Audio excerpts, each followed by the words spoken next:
All right. And we are live.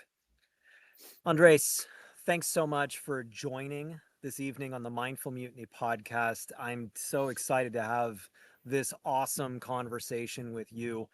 And I've been on a long trip here, and I'm joining from the RV park that we are in right now, and I'm so excited because it all the stars just aligned. Mount Shasta is a very special place, and that is where I had intended to be this evening, and instead we got stopped a little bit earlier. We weren't able to make it there, but it worked Yeah, out great. The weather is wonderful here. And in yeah. Shasta, there's dry lightning, fires, Wow. evacuations, and power outages. So I would not have been able to do this. Um, and I'm just really, really glad that we're there. So That it's flowing in synchronicity. That's great, brother. That's great. yes, indeed. Hmm. So, once again, this is the Mindful Mutiny podcast. I want to just have Andres make a quick introduction of himself. Andres, tell everybody about who you are and what you do. Thank you, brother. Thank you again for having me. It's always a true pleasure to connect with you about all of these subjects, about everything that we're doing here together. My name is Andres Yael Villa. I am 41. I am the founder of Pachamama Sacred Paths. I've been doing this since 2016, and started my spiritual path on early 2013 with the birth of my son. We do at Pachamama, we do more than anything is formation. It's formation of people like you, like as you know the process that the formation is and what it entails. It's a process of um, helping people through Andean cosmology to understand life in a more connected way, in a more broad perspective, big picture type of way. What are we doing here? Who are we? What are we? What are we here for? All of these questions that we ask once in a while.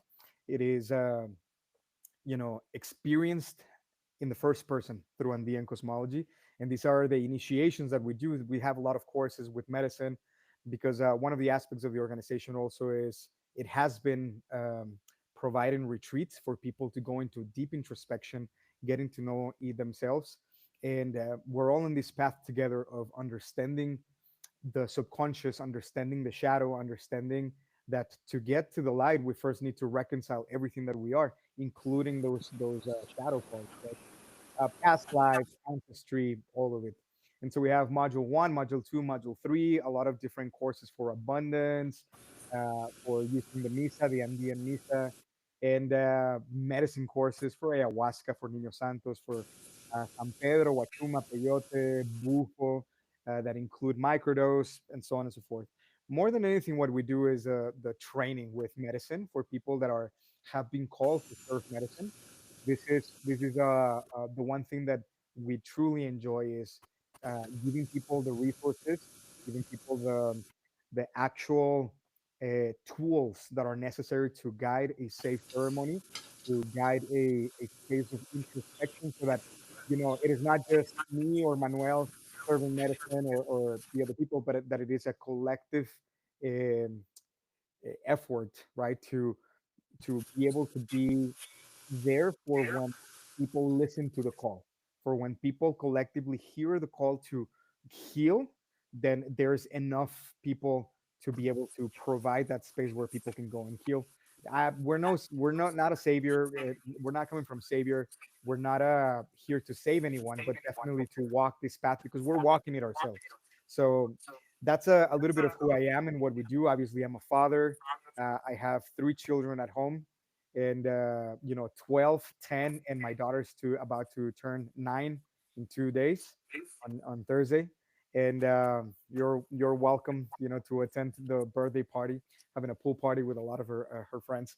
And other than that, that's pretty much it. Like, I am devoted to this path. I'm devoted to the medicine. I'm devoted to my family, my children, and seeing the world left in a better place than when I got here. This has been my path, my journey, and I do it first and foremost because I need to heal the patterns of my family, my ancestry, and then from there is with that experience of my own healing, I am able to provide a space of reflection for others who are being called to do the same. That's a little bit in a nutshell. Obviously, there's so much more, but I think that would suffice. Fantastic. And my name is Jeremy Van Wert. I am a licensed marriage and family therapist in California. I am a life coach. I'm a trained psychedelic therapist. And what I do is I help you take out the trash in your life and bring in the light. I help you remove the toxicity, the toxic people, the toxic workplaces, the toxic ideas, the toxic substances, the toxic things that you do to yourself that hold you back, and to enrich your life in all of the different areas of your life, from the personal, professional, spiritual, and physical wellness piece of everything, because you can't just heal trauma and then you're okay. There's all these different things that you have to do. It's a huge piece of your life, which all these little pieces together. So that is what I do. I've got the Mindful Mutiny podcast, and I work with people individually. And so if you're interested in working with me, go to jeremyvanwert.com. Jeremyvanwert.com. It's going to be in all over the Mindful Mutiny stuff. But today I'm going to introduce the topic, and then you're going to create some sacred space for us.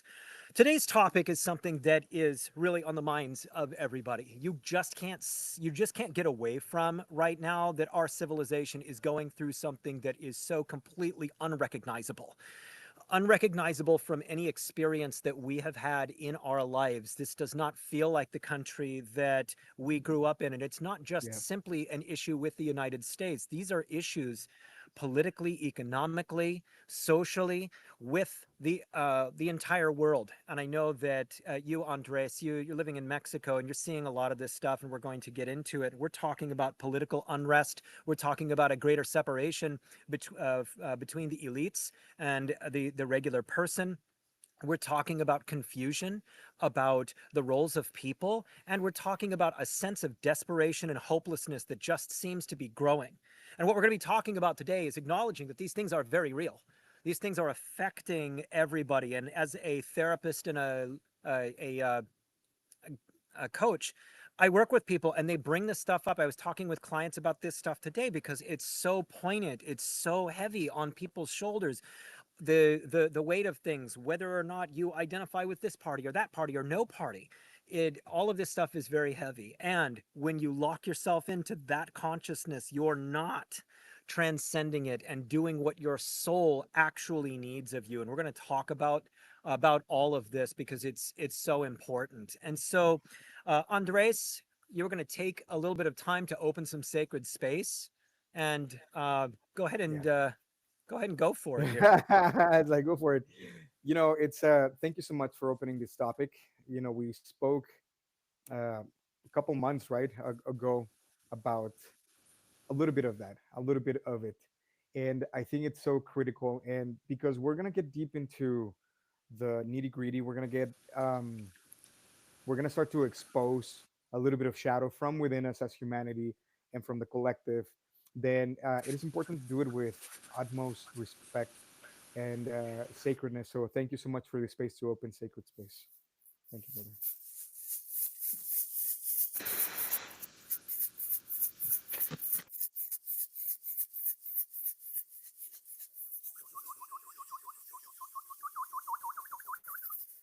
Hampui, hampui, hampui, yatixi huiracocha. Hampui, Pachamama, hampui, Pachatata. Gracias, gracias, gracias, Madre, Padre Vida.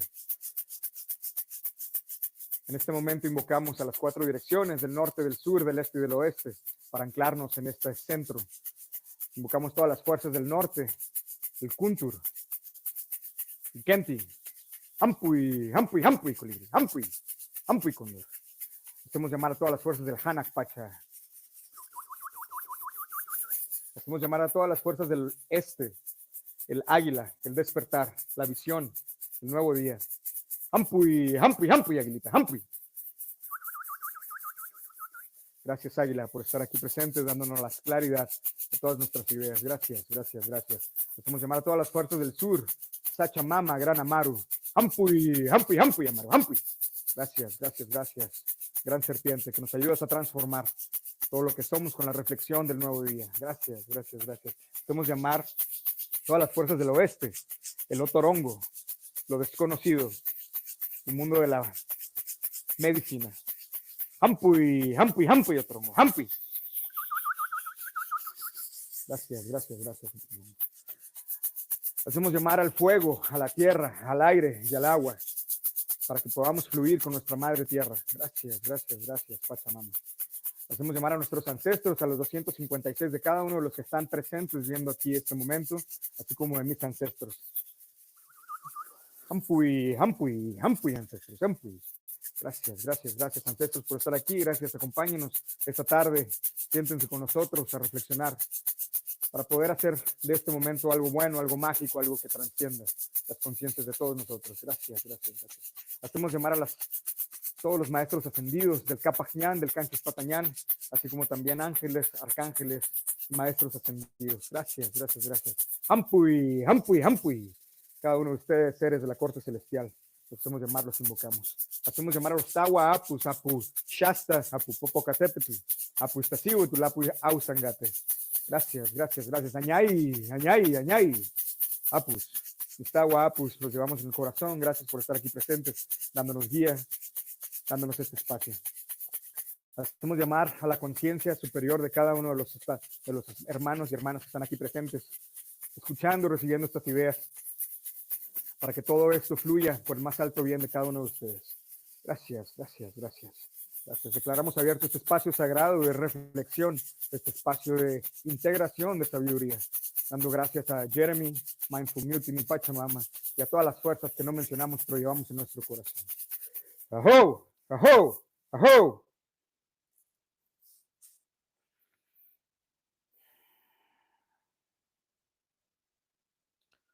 So let us close our eyes for just a few moments so that we can settle into this energy of reflection, so that we may be perceptive, receptive of true wisdom.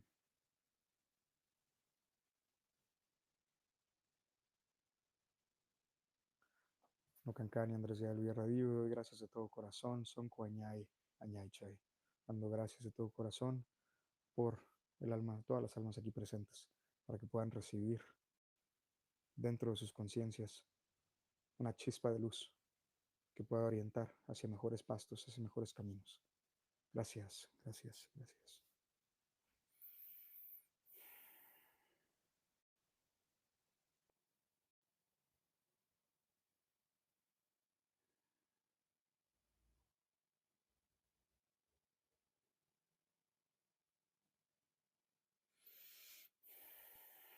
Thank you, brother.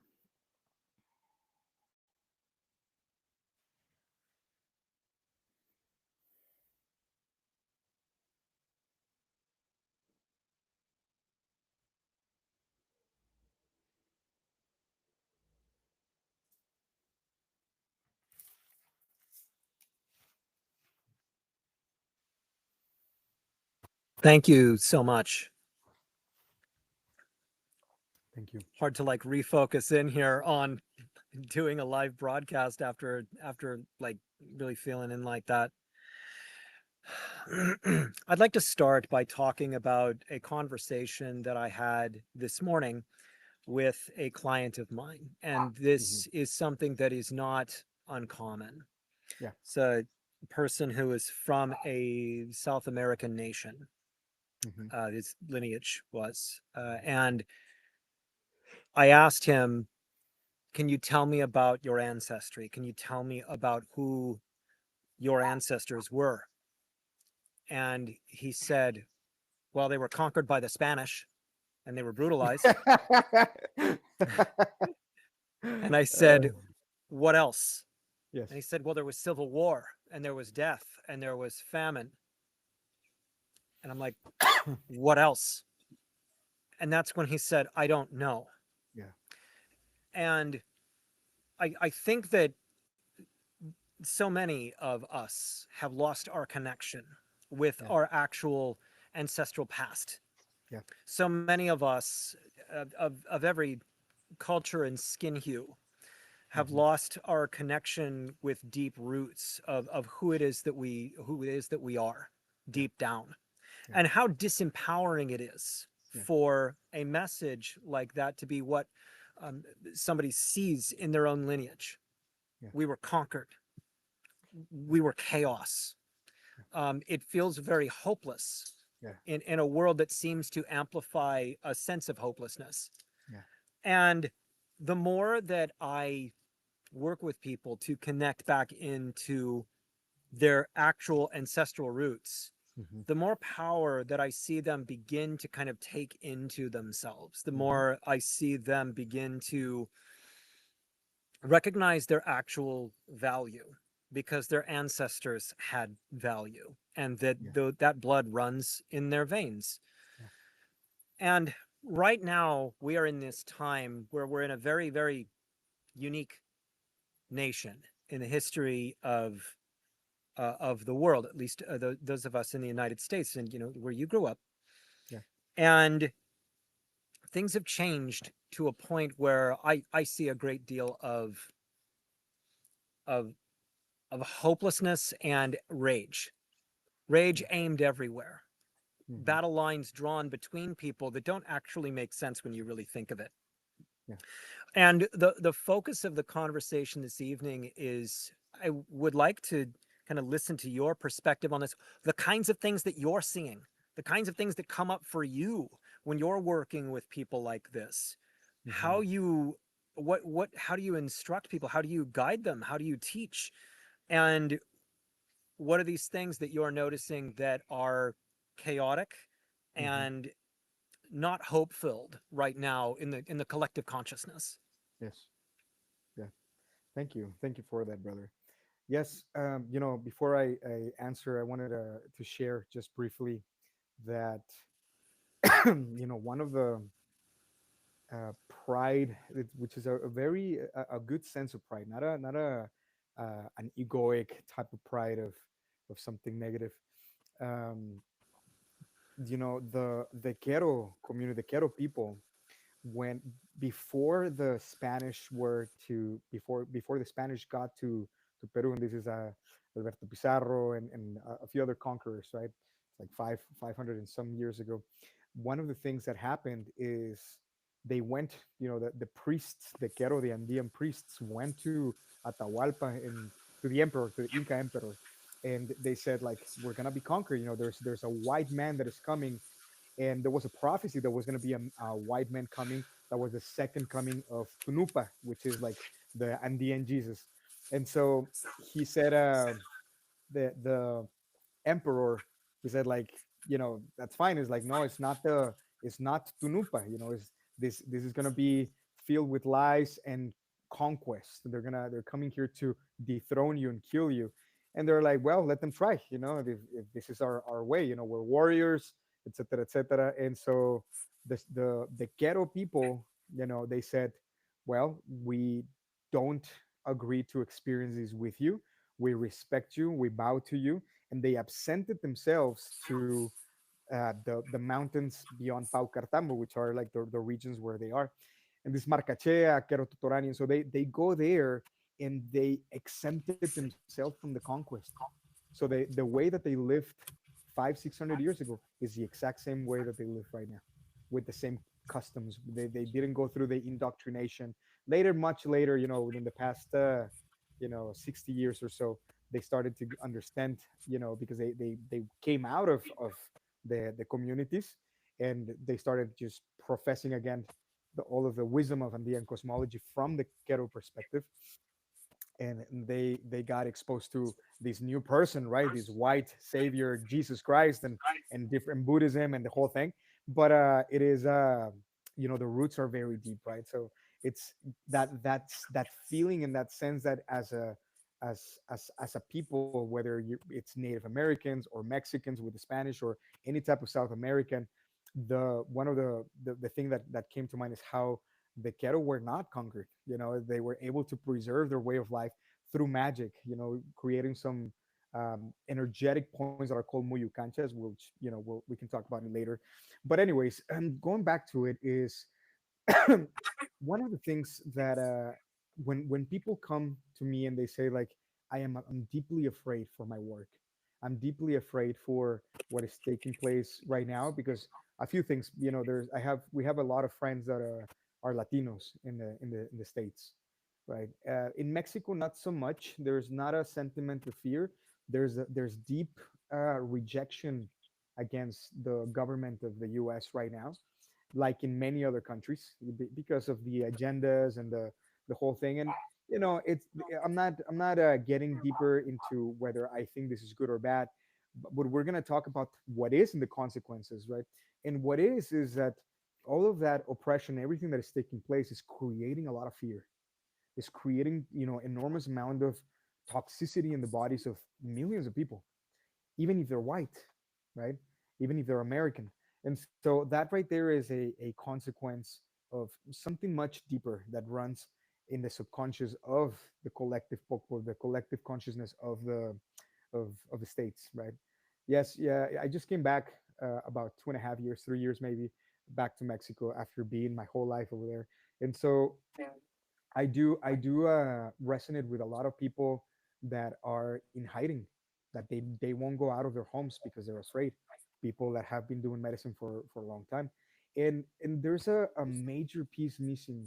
When I was doing medicine at the beginning, in 2016, 2017, when I first started doing my first retreats, I've always had this. I had, at the beginning stages, I had this fear of like, oof, this is illegal. Oh, it's like there's something's gonna happen, right? They're checking, they're tracking, and there's this conflict with the establishment and what they say you can do and what you cannot do, right? So these are the impositions of the father consciousness. And so what comes back to, after I worked it up and I surrendered and I trusted the path, that the path had my back, and we have to continue doing answering the call of medicine so that we can provide these spaces and do it as best as we can, and prepare more and train more and all of these things, right? The one of I basically grounded in a sense of faith that then completely disappeared and became a knowing, because of the big picture understanding of what is taking place when we are in fear against political, what is taking place when we're in fear against the economical, against the religious, against society, against scientific. It doesn't matter, the four paradigms that control and have the power to run dry out of power all of societies is the political paradigm, first and foremost, and that's the one that is the most active right now. Scientific paradigm, religious paradigm, and economical paradigm. So the political and the economical, they go hand in hand, very, very close. And these are electromagnetic fields that surround the whole world. Now, seeing it from a shamanic perspective, what we're talking about is a fourth dimensional consciousness that has been created by humanity. You participated, I participated in creating this electromagnetic consciousness that it is called, if you want to stamp a label on it, it's called political paradigm. It includes Democrats, it includes liberals, Republicans, it includes everything, right? And each country has their own, right, their own political paradigm. So these paradigms, these four paradigms, are also called the four horsemen of the apocalypse, and their function is to limit. Their function is to take your power away from you. Now, you probably have heard that no one can take your power unless you want them to have it, unless you give it to them. Yet these paradigms are so strong that they polarize your thinking and your feeling, thinking that you have only a chance either to fight against it or to submit to it. And this is a natural, and they know about it, right? Like all the political directors of these moments, they understand that the more dramatic the red note on the newspapers, on the media, that the more attention they're gonna get. So they're here on a race of attention. They want your attention. They want to suck you in into what is taking place. And then good people will ask, okay, well, I mean, whatever, it doesn't matter, because the reality is that the shit's still happening. They're still abusing, they're still putting innocent people in jail, they're still there's like all of this chaos and all of this, wars, and you name it, everything's still happening.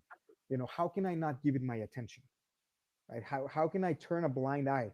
And this is the conflict that a lot of people have when it comes to working with the four paradigms. So how did the paradigms get created? How did they initiate? How did they start? And this is when, if you and I have a friendship relationship, or for example, you and your wife, right, you have a couple relationship, a marriage relationship, when you get together with someone else, whether it is a friend or a partner, when we get together with someone, now it's not just me and you as friends. It's me, you, and a thirdness. You and I, and something else that gets created in between us, that has a new identity, that it is not just me. It's 50% me and it's 50% you. And it dictates how we feel about each other. It dictates a lot of the relationship is formed because of this thirdness. Now, this thirdness, it is, think about like the political paradigm is a thirdness of everyone in the United States, and it contains a lot of likes and dislikes, and it has its own consciousness. It's evolved. So think about it like a spirit of politics, for lack of a better word. And this spirit of politics has a mind of its own already. It's already taken, control. The issue here is that, the vast majority of everyone living in the states are unaware of this. And so there is this thing, almost like, and obviously you can see this in ayahuasca. When you go deep into the medicine of ayahuasca, you can start to connect to these influences.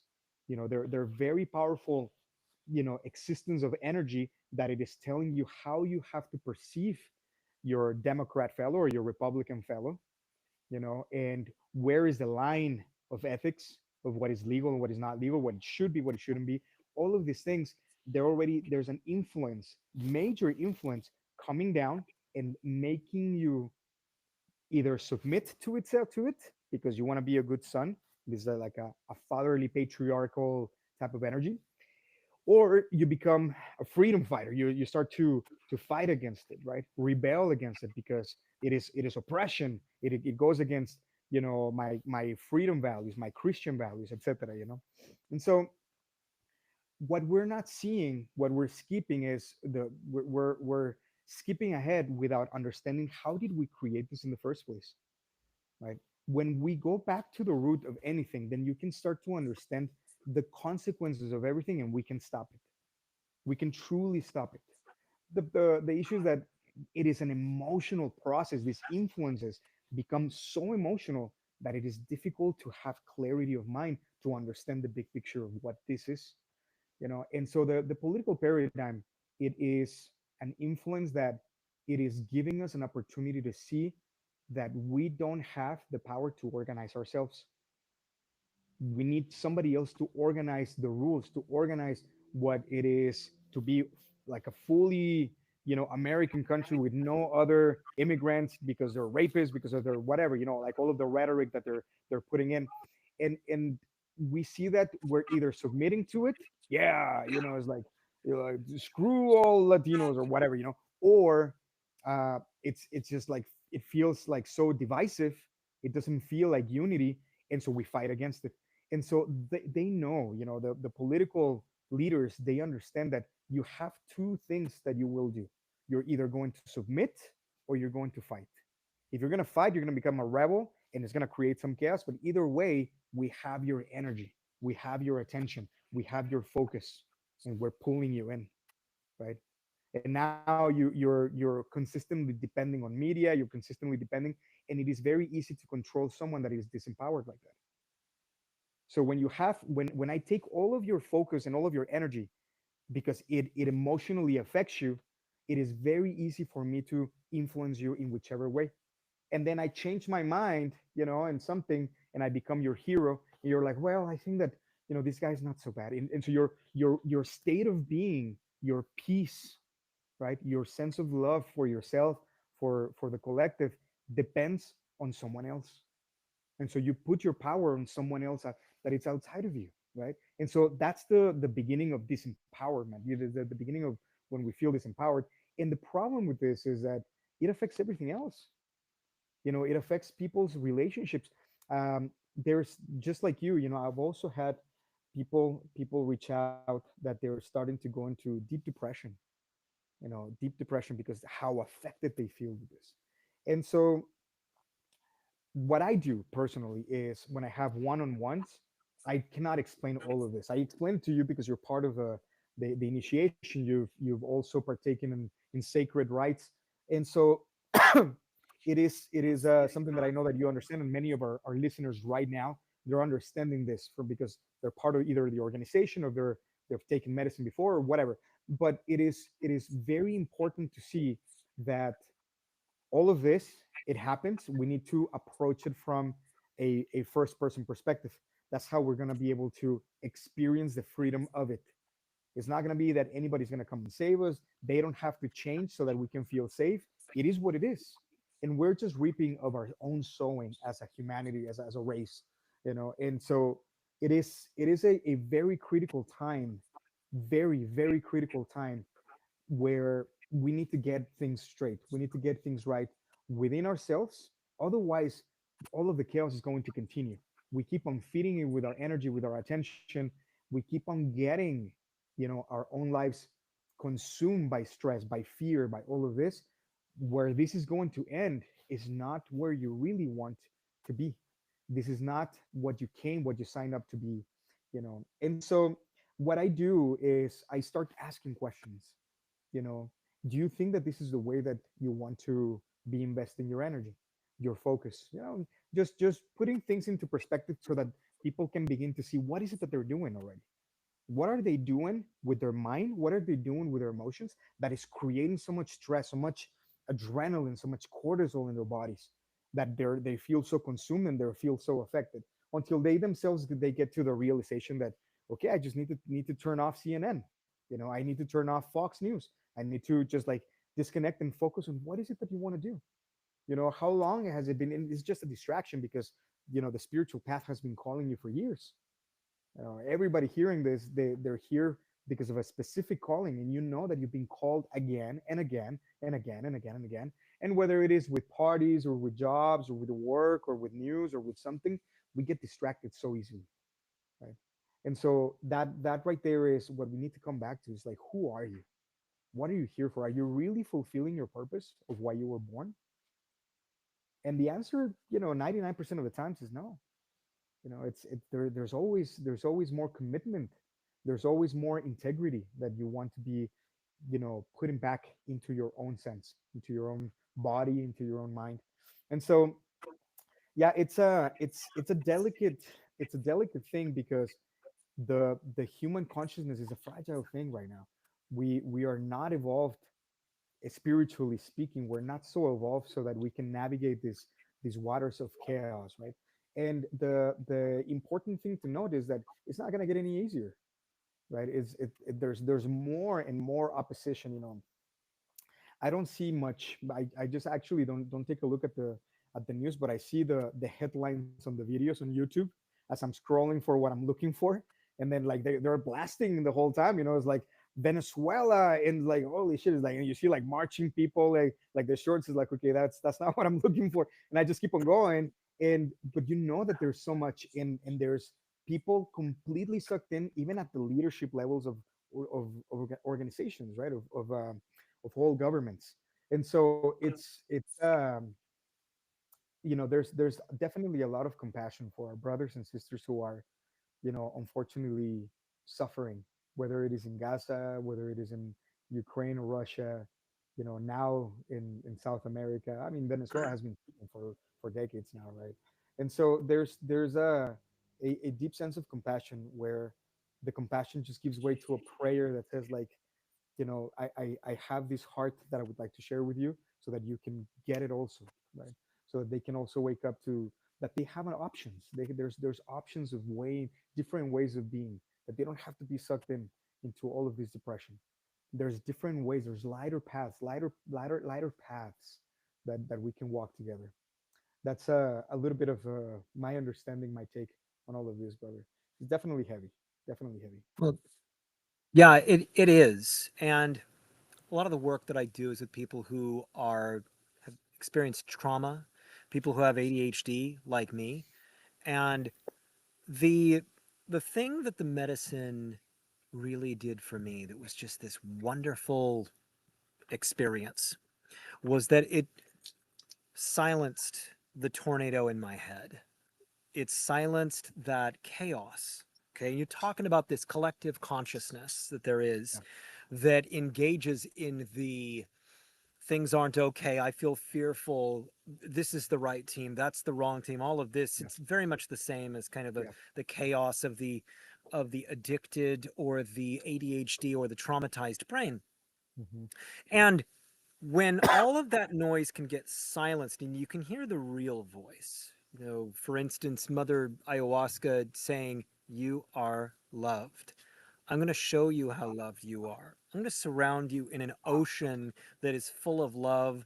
You can't see beyond all horizons because it's just love that you're bathing in right now. And you're in this space. And you recognize that the consciousness that you've been running with, the fear, the anxiety, the sorrow, the grief, the political ideas and things, that all of it is so incredibly self-imposed, Yeah. and that it's not what's actually real, and that this fear, exactly the way that you're talking about, it is a tool for dividing us, a tool for preoccupying our Yeah. minds, a tool for selling us things, a Yeah. tool for keeping us at a state of cortisol height, that we don't Yeah. sleep well, Yeah. we don't eat well, Yeah. we don't exercise. We're constantly listening to podcasts that piss us off, because I'll tell you what, titling a podcast episode is an art, because you've got to like go through AI and everything like that. And something like having a thoughtful conversation about spirituality, all of a sudden it's called, "We're talking about the end of the world," because that's going to get a Yeah. click, Yeah. right? Yeah. And so when everything around you is so full of these messages, you begin to kind of like take it in. That's where fear, Yeah. that's where anxiety, Yeah. that's where Yeah. these things come from. And Yes. a lot of the work that you've done with the shamanic initiation group that I've been going through with is in fasting, in divesting from various kinds of things, specific kinds of food, specific kinds of media, things like this, to remove yourself from that consciousness so that you are truly understanding yourself and your relationship with your higher self, It's got to be. without the disruptions of things. And Hmm.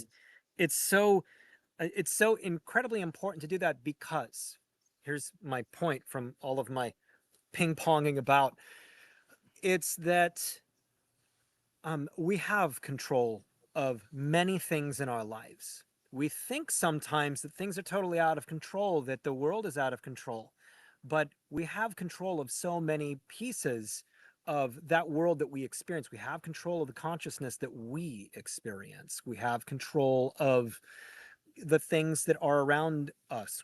We can plant a garden and grow beautiful things.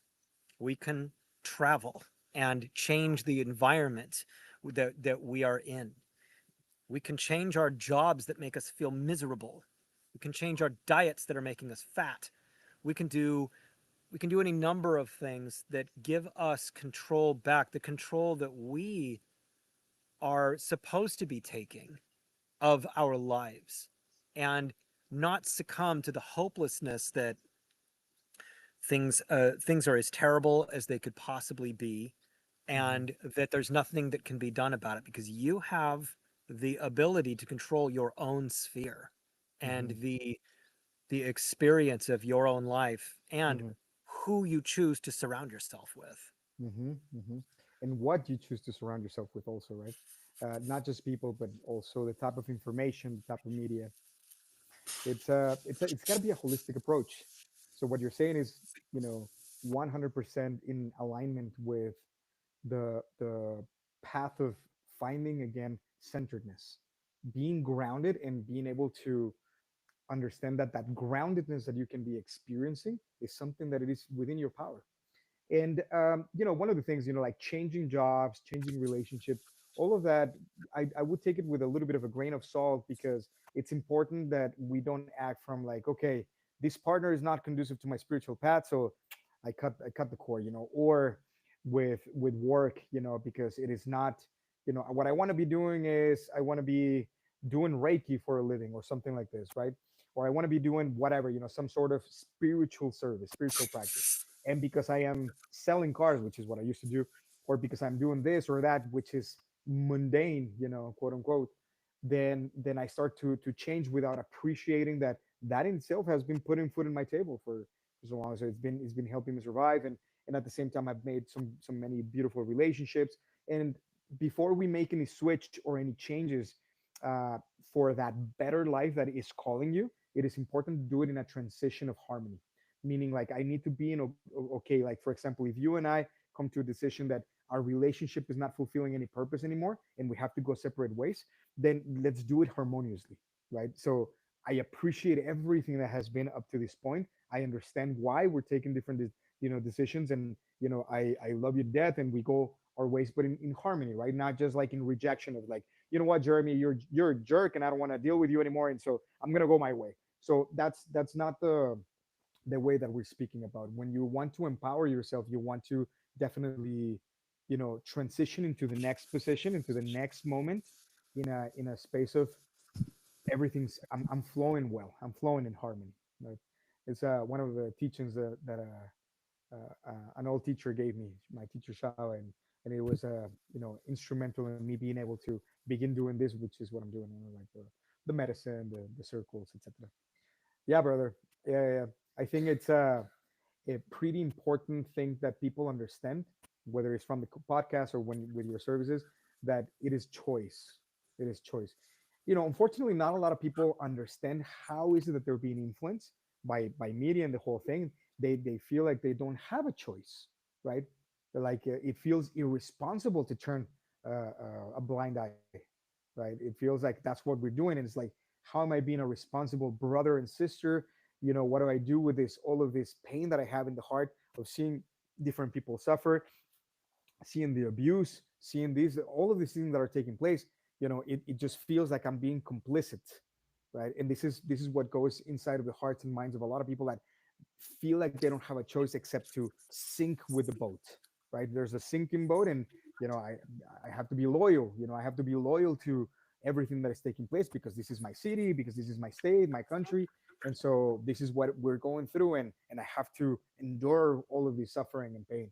It's not That's not the only thing, that's not the only option. It's Mm. really, really good point.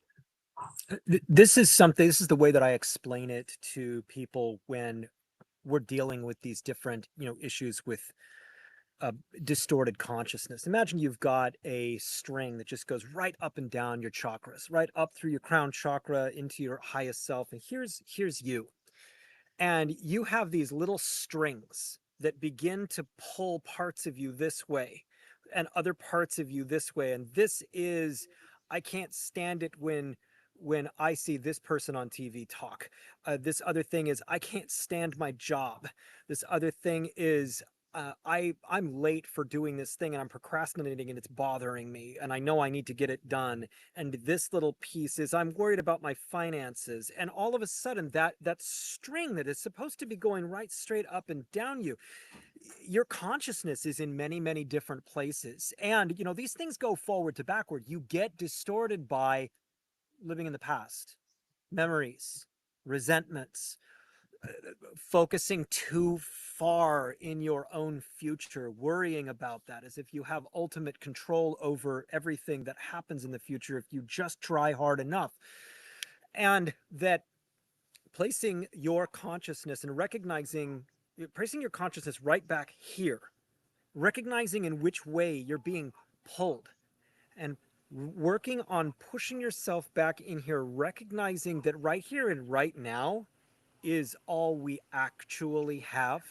And things in the far past are things that are done, got a nice little bow on them. And things in our future are certainly things that we can hope and prepare for, but that the universe has its own plans for us.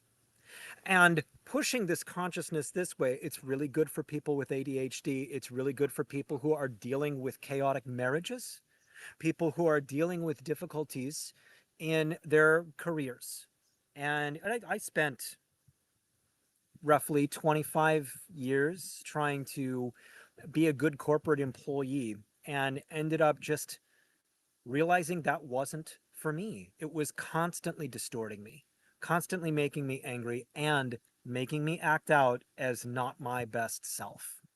And when you're in a certain environment, you kind of start becoming that environment, and that was something that continually was happening to me. And so in order to push myself back here, I had to do what I'm doing now, a kind of a spirit driven pursuit of my own destiny, my own career, to balance this. And I think that there's a lot of fear in doing that sort of thing. There's a lot of economic strain in planning to do that sort of thing. But there's a million ways in which that we push ourselves out of straight up right now consciousness, and it distorts us. And one of the beautiful things about the medicine is that it can create this wonderful space, forcing you right back into the seat of yourself. And Grounding. Bannister is saying this can be called yoga if you're cross, or yoga of the heart, taking it vertical as much as we can. Yeah, absolutely. Thank you, Yvonne. Hi, Yvonne. Yeah, it definitely it is very important to understand the mechanics of centering, the mechanics of grounding. And one of the things, one of the practices that you've seen that we do is acknowledging the north, the south, the east, and the west of a situation, right? If I am dealing with a situation um, with a friend when there's a little bit of conflict, I need to understand what is the north, the south, and the east and the west of that situation. And when I am in harmony with all the four directions, obviously the four directions are symbols for a deeper sense of meaning. For they're symbols for that represent different values, different qualities, different attitudes, different existences like ancestry, their spiritual goals, what they know and what they don't know. And so all of that taken into consideration, it centers me, and I am now grounded in awareness of what is happening inside of that chaos. And then I can actually, be grounded, centered to resolve that situation, that conflict, that chaos, the chaos that is emanating from the conflict itself. I can, within myself, for myself first, I can center and evolve the relationship. I can do something about it, and then I can provide that same service for my friend, my partner, whoever it is. So yeah, it's centering is key also. Uh, Yeah. Thank you, Ron. Yeah. And one of the things that's happening in our civilization right now is a lot of confusion and a lot of changes in the identity of people. And you and I have had some discussion of the importance of what the masculine is, the importance of what the feminine is, the way in which each one of us embody parts of these things, and that we embrace parts of these things. And that there's a good deal of this in our culture that it feels like it's being weaponized right now. It feels like what is happening is that there's a distortion of what the masculine is supposed to be, a distortion of what the feminist the feminine is supposed to be. And it's a sensitive topic, but these are key to being human, is understanding the the importance of the beauty of who you were born to be. And that certainly there is a concept that masculinity can become toxic when it is uncaring and unkind, and feminism fem, The the feminine. feminine can do the same and be distorted when it is manipulative or dishonest or cruel. And that there's a slippage in what it is to be man and what it is to be woman right now, because it feels like there are messages that are creating a greater impetus for humans to hate themselves. Yeah, I mean, you see deep polarization, right, in between men and women. It's all ego based for sure. You know, you can see how there's a lot of rejection of the new tendencies to, and there's a lot of incoherence in both sides. You know, you have the extremist Andrew Tate type of thing, where Yeah. it's, completely ruthless against, like, there's no compassion. They see compassion and empathy as something negative. They see connection as something negative, and to a certain degree is useful when you're not dealing with people, right? But also on the other side, there's a few ideas roaming around that men are not needed anymore. I can do anything without men. It's like, and so there's a rejection from both polarities towards each other, and in that rejection, there's rarely any harmony, right? It's basically just pure, going against each other, and it's always like a battlefield in between. And these are the genders that we have. Yeah? You have feminine within you. I have feminine within myself. I have masculine, of course, and physically speaking, predominantly I'm masculine. But there's also all of my mom inside of me. There's all of that, those capacities, this way of nurturing. All of that is still, I am experiencing it, and it is a reflection of how disconnected humanity is becoming in between their own femininity and their own masculinity, their thinking and their feeling, right? The feeling is becoming irrational because of the disconnection that is occurring. And the thinking is becoming unempathetic and ruthless because of lack of compassion and empathy. So it's the thinking is a masculine within men and women, and the feeling is a feminine within men and women. And so we have all of this separation, right? And they cannot you cannot create harmony without the other. In fact, the way that we understand this in the cosmology is that divine consciousness, whether you want to call it Shiva or Christ consciousness, uh, the divine itself, that is the result of the perfect balance of father and mother, life, of Pachamama and Pachatata. When there's this perfect balance and union, which is what gave way to the creation of existence, that balance is what gives way to Iyatixi. Iyatixi is divine consciousness. So when within us is just thinking, and I am not connected to feeling, then all of the thinking starts to become more and more, and the activity of the mind just starts to grow, and it becomes rootless to the feelings within me. And then if that's the way that I'm treating myself, if I am disconnected, if I'm rejecting my own feelings, what can I offer to the world? It's going to be the same type of chaos that I have within. And the same goes for the feminines, just feeling, and now you're mansplaining because you're thinking, right? And so that, like, all of that is just feeling, and the thinking has no right, the logic has no right. And so it's this battle that exists, that it's getting very very critical. You can see how it is, turning, evolving also into the negative. It's a pretty, and you're right, it's an agenda. Again, the more divided you are within yourself, the easier you are to manipulate, to control, the easier you are to become a resource rather than self-resourced. And so it's something that we need to become aware of as a species, as a collective. A lot of the people pushing these agendas are not necessarily intentionally um, intending. They're not intending consciously, all of the negative consequences that are taking place. They just simply don't give a shit. They're The only thing that is taking place is that I don't care about you, so I just need to use you as a pawn in my chessboard, type of thing. So it's moment to awaken, right now. It's moment for people to begin their path home. Yeah, there's a piece of this that I think is so important to bring out, and it is the role that loneliness plays in all of this.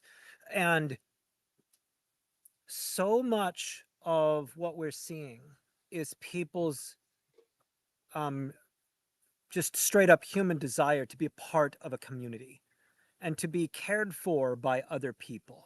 And as we know, it can be um, very easy to be pulled into communities that some that are great, some that are distorted, and some that are not positive for you. And there's a need for community. There's a need to feel loved and included. And understanding what a healthy community actually is and in what way a healthy community should be building you up and helping you love yourself the way that you are, see yourself for the beautiful person that you are, and encourage you to do healthy things for yourself in your life, and uh, confront you when you're not. That's a big piece of thing, is speaking real true truth into people. And so when I'm working with people that are dealing with a lot of, and it's not just simply gender dysphoria or what have you. It really is. There's so many men right now who don't really understand what their role is in this world as Emasculated. a man. They feel that if they're too assertive, that they're being chauvinistic. They Yeah. feel that if they're being too weak, that they're somehow um, not worthy of love or being called a man. And there's a lot of shame involved. And I know that this goes for women as well. And that being loved and accepted and cared for in a community is such a human thing. And these giant nation states that we have, we weren't built to live this way in these gigantic civilizations where we get lost in them, and we're kind of nobody in them. We were made to live in small communities because you can make long-term relationships with people This and is really truly feel loved. Yogananda was envisioning. Do you know Yogananda? Paramahansa Yes. Yogananda? Yeah, Hmm. he was envisioning, a world where people lived in communities outside of like those big systems, self-sustainable with their own economies. And actually, one of his uh, disciples, Swami Kriyananda, he created Ananda villages, and there's a few different ones, communities where people have their own economy, they live. Obviously, there's a buy-in, but it's pretty uh, pretty fantastic to achieve something like this. Yeah. Speaking real There's truth to people. Oh, yeah, and I help. was I was just typing to Yvonne. You know, it is really difficult to speak truth into people. Because everybody has an ego vibrating at a different space, and some of those egos are healthy, and some of those egos are unhealthy. And I often get phone calls from parents who have a child that is entering middle school or high school, and they go, Jeremy, I don't know what to do. My child has come home and identified themselves as a different gender, or now goes by they them and wants me to call a different name.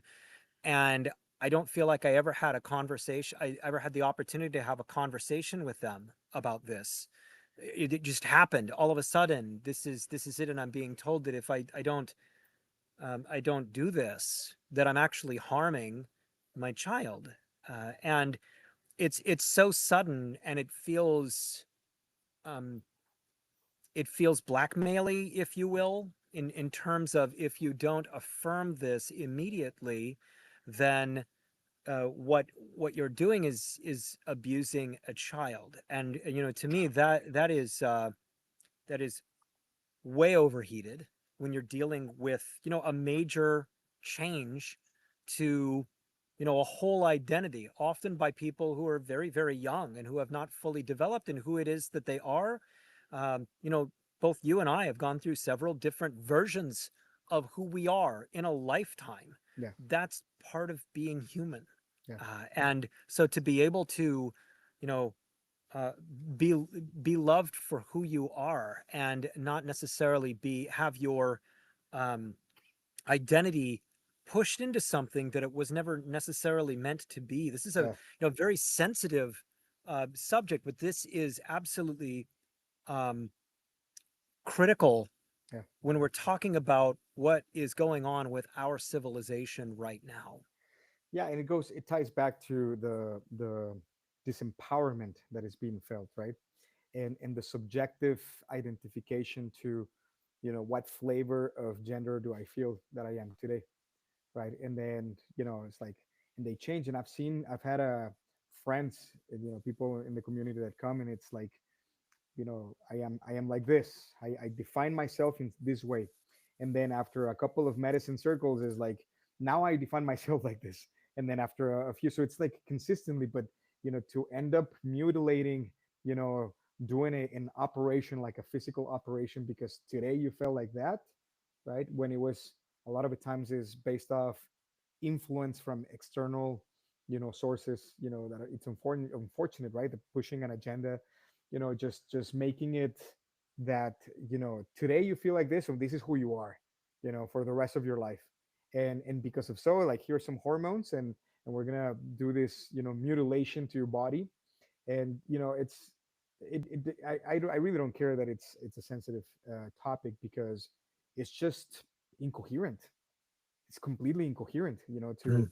continue, making it okay for children, 7 years old, 9 years old. It's like my daughter, like, she hasn't had, a period yet, and for her to start calling herself a boy, she doesn't even know what a woman is to be, what it is to be a woman.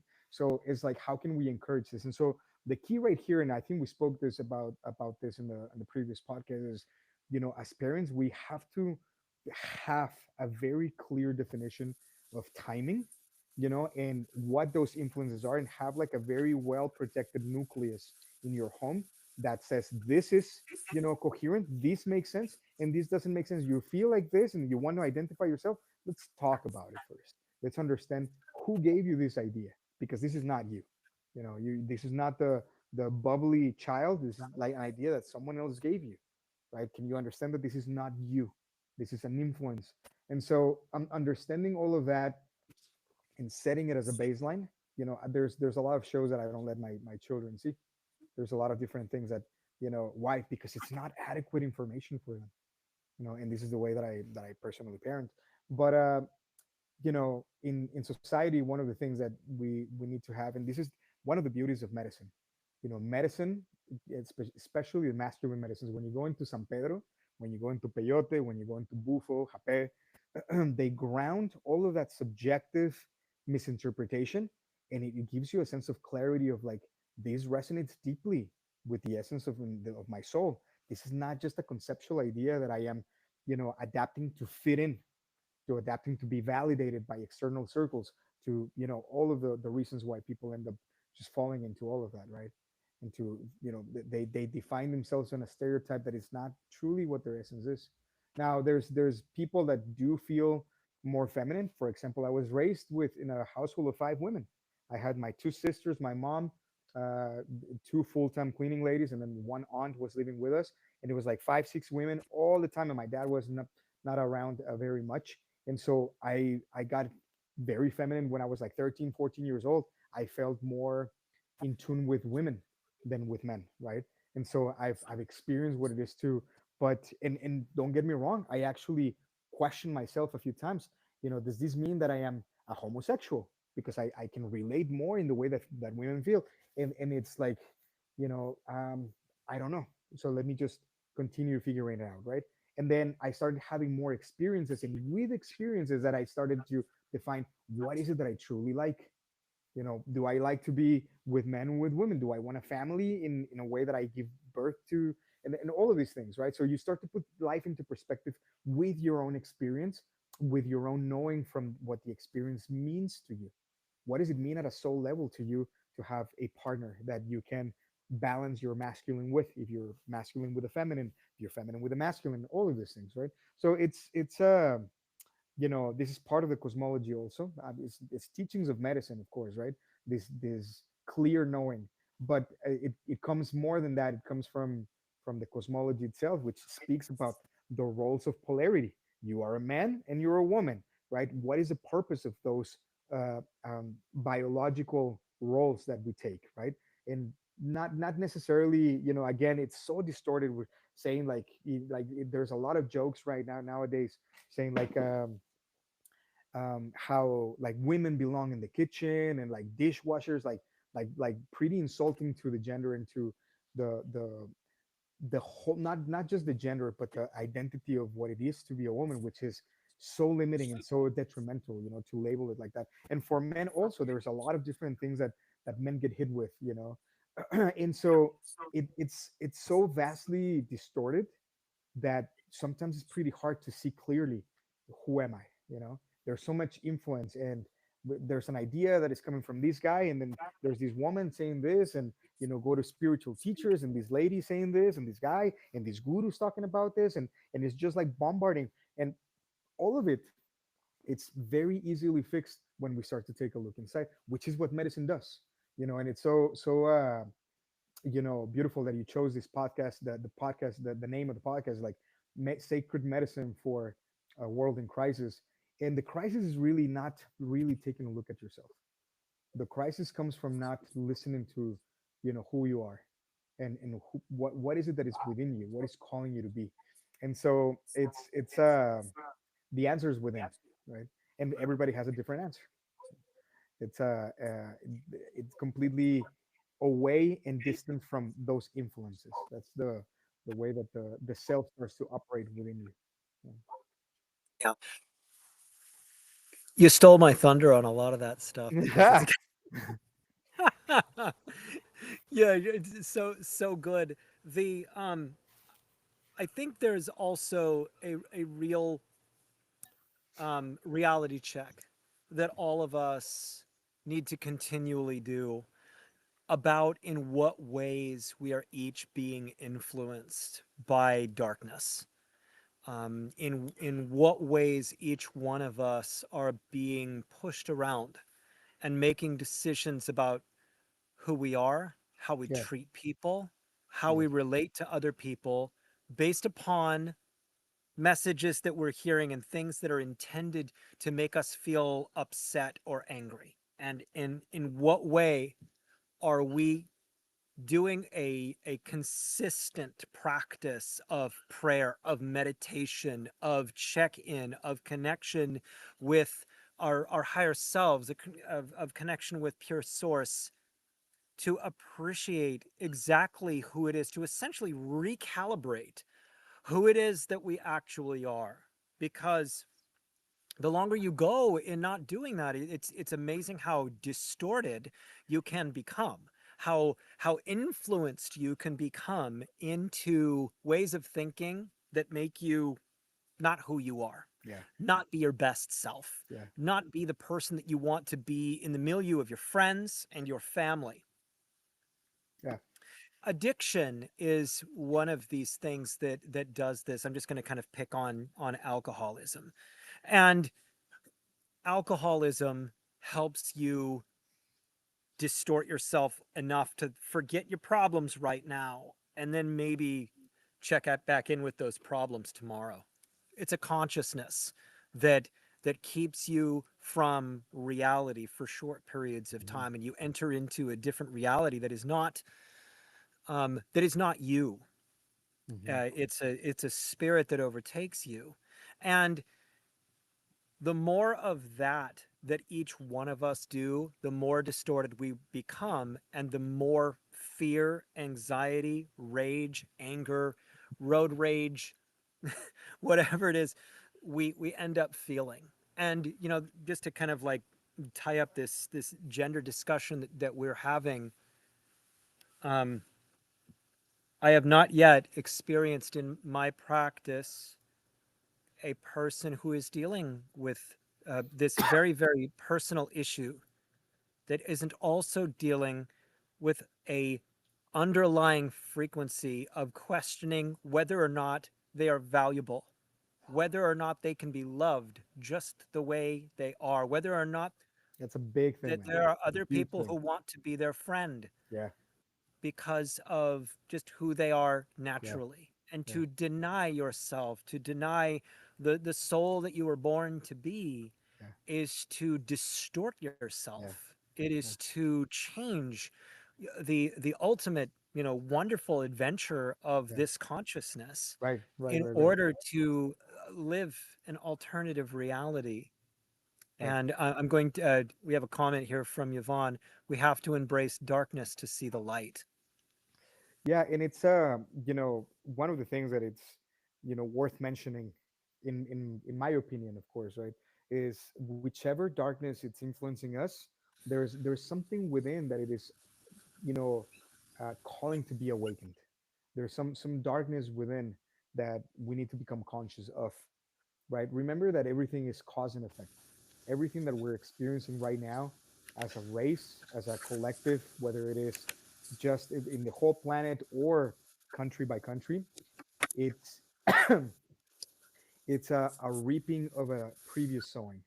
It is unconscious behaviors and thinking and feeling from our parents, from our grandparents, from ourselves in past lives, etc., etc. So we're coming to a reckoning. We're coming to our reconciliation, like a balance sheet, stage.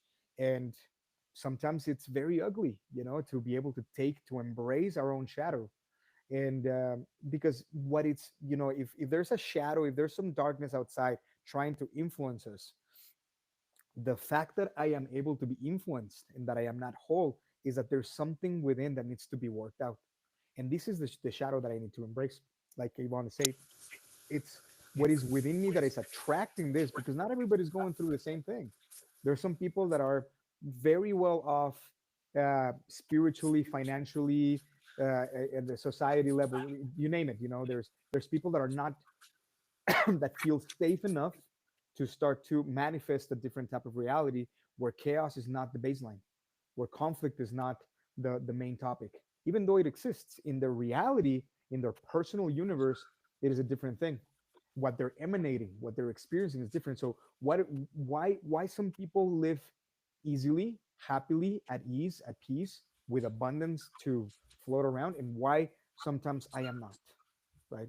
And so that aspect of what I'm not has to do with, maybe there is constricted unconscious greed, within me, right? And then maybe there's a little bit of a wound of humiliation or rejection, and then I'm rejecting everything.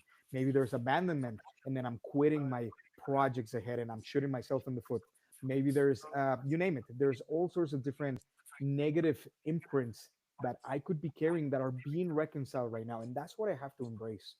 I cannot fight with my circumstances. I cannot fight with what is taking place. What I have to do is, like Yvonne is saying, is I have to really hug myself and accept that everything that I am living through is something that I generated. And thank you, thank you, thanks to life that it's bringing all of this. But I am not going to fight with it again. I'm not going to continue in a fight rejecting it, because if not, what you resist persists. And now with all of the energy, the way that it is, the planet going through, the whole solar system is going through the photon belt, just in general, the dispensation of energy is getting so much stronger, so much bigger waves of energy that are accelerating karma, that it just feels like a day goes by in a couple of hours. Have you experienced this? How time is just like, feels like it's so much faster nowadays, right? And it feels like it's more and more and more. Go and drink ayahuasca and you'll see how everything slows down, you know. And so obviously I'm not please don't misinterpret me, everybody that is hearing me. I am not telling you to go and drink ayahuasca. It's just an example of how we can actually slow down. You can do it through meditation, through fasting, through many different ways. But the whole point of it is, as everything starts to accelerate, if we don't correct the track of everything that is manifested in our personal universe, it just continues to go downward in a downward spiral. And that downward spiral includes, not only famine and poverty, but also illnesses of all different kinds. Like you're saying, like I am unconscious of the darkness that I'm being influenced, and I'm eating Cheetos and Hershey chocolate all day. Diabetes is on the way, right? Cancer is also coming. You can be sure that eventually you're going to reap of those unconscious sowings, right? So it is very important that we start to open our eyes to our heart, start to take a look at who am I, what am I carrying. If you don't like it, accept yourself. If you don't like it, forgive yourself. If you don't like it, begin the path home, right? Start doing the rituals that needs to be done, etc., etc. It's not easy. It's definitely not easy. It's like you're saying, you can actually even say that it is hard because very very rarely you find a manual how to do this properly and efficiently. And but there's definitely ways, right? There's definitely a lot of ways. Judith is expressing gratitude to you for your wisdom and the way that it has helped her in her life. Judith is a really good example of turning things around. She just started recently and she's doing amazing. She's doing great. She opened her practice. She's doing, really good things. I'm really very, very happy with you, Judith. Gracias. Mm. To add on to, as we kind of like head in towards the end of our live stream here, I recognize in our world a profound spiritual poverty. And this Wow. spiritual poverty is one that is creating an existential dread that is Hmm. experienced very personally by groups, by individuals. Hmm. And this dread is one that makes us all question, what are we here for? Yeah. What are we doing? What Yes. what what what is the purpose of all of this? Hmm. Why does everything have to be so messed up as Hmm. it is? Hmm. And what are the answers? Hmm. And we can get kind of lost when we're looking for the answers and we want them fast and we want them concrete. Hmm. What happens when we are full of this spiritual poverty is envy, Yeah. sorrow, Yes. lack of health, Yes. a broken heart, Yes. a broken spirit, Yeah. a sense of our own lack of value, Yeah. depression, Hmm. um, depravity, Hmm. and not being who you were born to be. We call this And the Atipakui Pachakutin, which is Nukaya, just me looking at me, Iskaitinku, Auka Atipai, Huchachai. There are four main characteristics of being so disconnected, and it is creating a lot of density, dense consciousness. And then these four qualities, Nukaya, Auka Atipai, Huchachai, Iskaitinku, they give way to three qualities of the heart. Like you said, like a broken heart. It's a heart of stone, a heart of grief, right? And there's piña sonko, rumi sonko, and geez, I'm forgetting. But basically, the heart dries out. The heart starts to just go deep into a remission, almost like instead of being actively vibrating towards your life and anybody else. I just wanted to, share that. That's from the priest from a couple of classes ago. Yeah, um, fixing these things, Yeah. it requires a humble heart. It requires beginning to unfragment yourself. The disconnection Yeah. from the frequencies that are taking you down, Yeah. from identities that are taking you down, Hmm. from a person that you're trying to be, maybe that you Hmm. really aren't, from ideas that are no longer serving you, from Hmm. people who are around you who are no longer people who you should be around.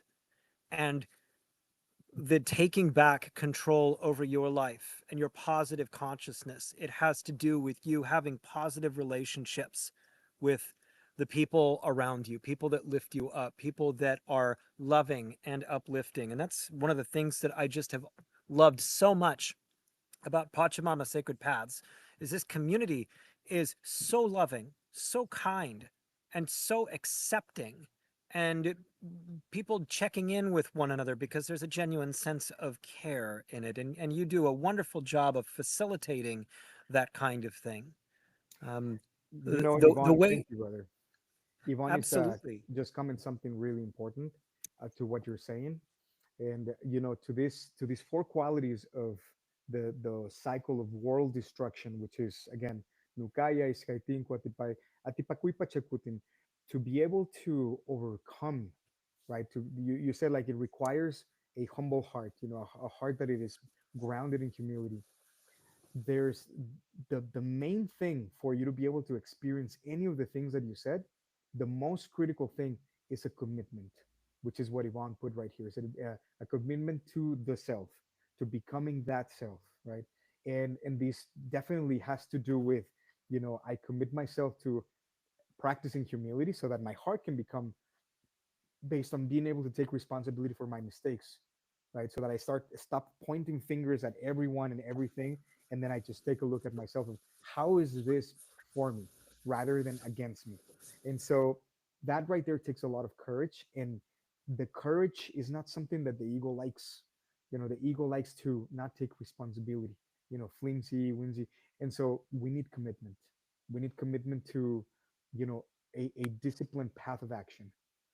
It's very, very important, brother. Very important that we are committed to our sadhana, our daily practice, whether it is yoga, breath work, you name it, whatever it is. What are you doing? What are you doing to make sure that you are maintaining yourself in that straight line that you called it earlier, right? It's how is it that we are aligning that straight line? It needs to we need to be accountable for that, and we need commitment for that as well. Yes. Yes. And we need to be working to craft our lives where we are experiencing the kind of joy and fulfillment that a life should have in the work that we do, Yeah. in the way that we care for our bodies, Yes. in the way that we engage in hopeful activities, Yeah. in the way that we consistently dive deep into our own psychology, our Yes. own consciousness, our own Yes. spirituality, to Yeah. examine whether or not we are being our highest selves, Yeah. whether or not we are acting based upon our highest intent, and that we are engaging with community that is healthy and positive.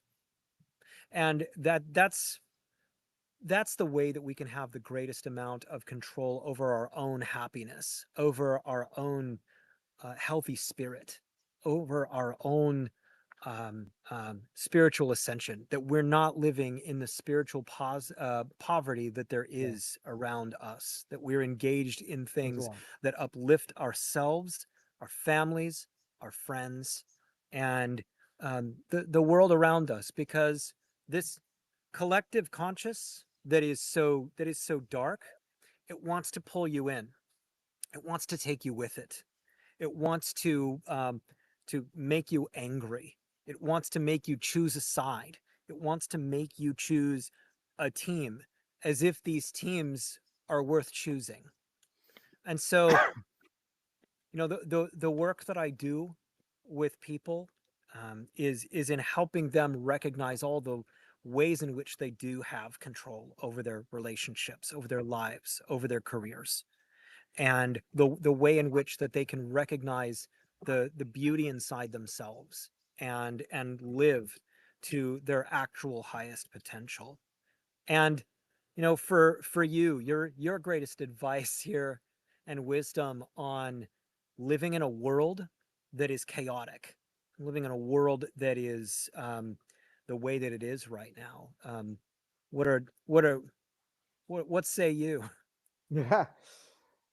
I say take a look at that chaos that is taking place within. I say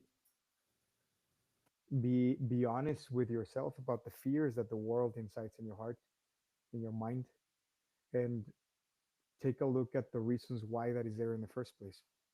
Who did you learn that from? Who did you learn that that's the interpretations that you have to give to the world?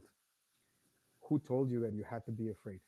Who told you that you had to, put so much stock, right? It was probably mom or dad. And it is important to acknowledge that you would be repeating their same lives with their same traumas, with the same patterns if you continue in that same pathway, in that same direction. I would say connect to yourself. I would say go within with whichever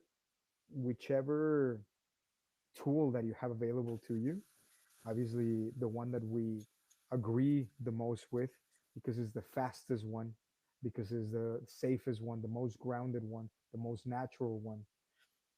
It's breath work and medicine, and obviously yoga. There's a lot of different things also, but medicine is the one thing that can really put your ego in check to observe from a vibration standpoint who you truly are right now. I'm not talking about your essence. Everybody is divine in their essence, but I'm talking about what do you carry in your electromagnetic field right here, right now. Like Jeremy was saying, is are you carrying envy? Are you carrying sadness? Are you carrying depressions hidden? Whatever it is that you're carrying, that's your truth right now, and you cannot fix it unless we face it. That's what medicine does, and you can start little by little with microdosing, or you can start by breath work. You can start with a lot of different tools that not only we offer, but they're available to you in many different shapes. It is important to engage with your subconscious, understand what is it that you carry, accept it, drop the pride of like I am perfect. You know that you're not. You know that I know that I am not.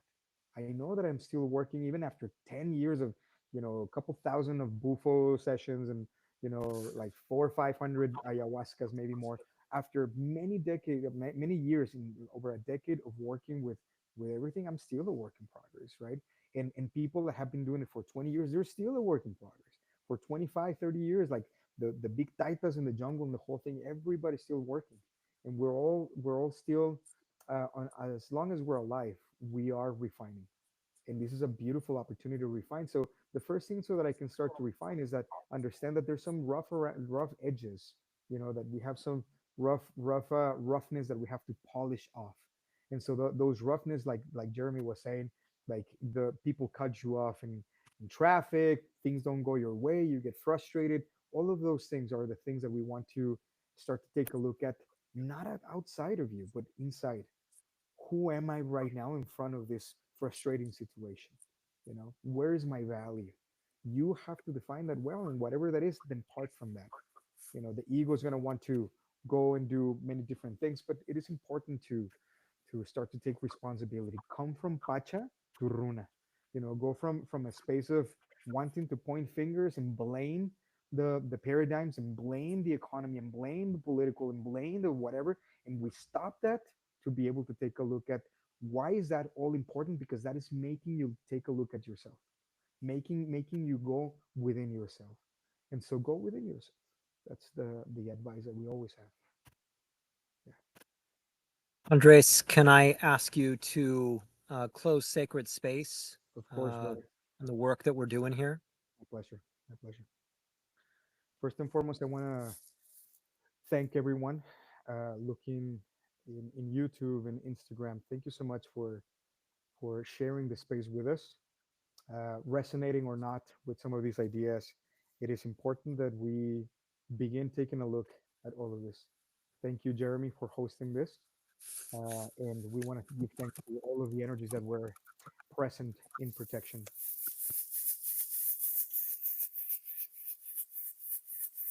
Hampuy, hampuy, hampuy, Pachamama, Pachatata. Hampuy, Hiatixi, Huiracocha. Gracias, gracias, gracias, Padre, Madre Vida. Padre, Madre Vida, tú eres nuestra vida, nuestro apoyo constante, nuestra salud, nuestra protección, la total satisfacción de cada una de nuestras necesidades, Padre, Madre, y nuestra más alta inspiración. Te pedimos, te damos gracias por revelarnos tu verdadera realidad para poder reflejarnos dentro y fuera de nosotros, en cada uno de nuestros hermanos, nuestras situaciones, en cada uno de nuestros seres queridos. Te damos gracias porque sabemos que es tu voluntad el que estemos plenamente iluminados. Gracias, gracias, gracias. Y porque podemos recibir tu conciencia en este momento. Te damos gracias, norte, te damos gracias, sur, este y oeste. Hampuy, hampuy, hampuy, Fucurique. Gracias, gracias a todas las fuerzas, a todos los animales de poder. Gracias a los maestros ascendidos, a la Tagua Chacana, a los Tahuapus, Ausangate, Popocatépetl, Iztaccíhuatl, la Pushasta, así como todos los otros apus que llevamos taquello en nuestro corazón. Gracias al Capañán, al Canchis Patañán, al Quero y al Huáscar. Gracias a todos los maestros ascendidos. Gracias a todos nuestros hermanos que caminan delante de nosotros. Gracias por todas las enseñanzas. Le damos gracias a Yeshua, Sananda, Micael, Rafael, Saquiel, a todos los ángeles y arcángeles. Gracias, gracias, gracias. Declaramos este espacio de aprendizaje cerrado, dando gracias a cada una de las energías que estuvieron aquí presentes, pidiendo que todo vuelva a la normalidad. ¡Ajo! ¡Ajo! ¡Ajo!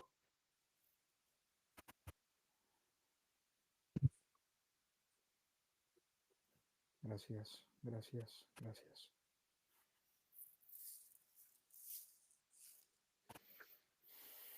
Thank you so much, Andres. And thank you to you, the viewers, for being here and being a part of this conversation, of which we will have more.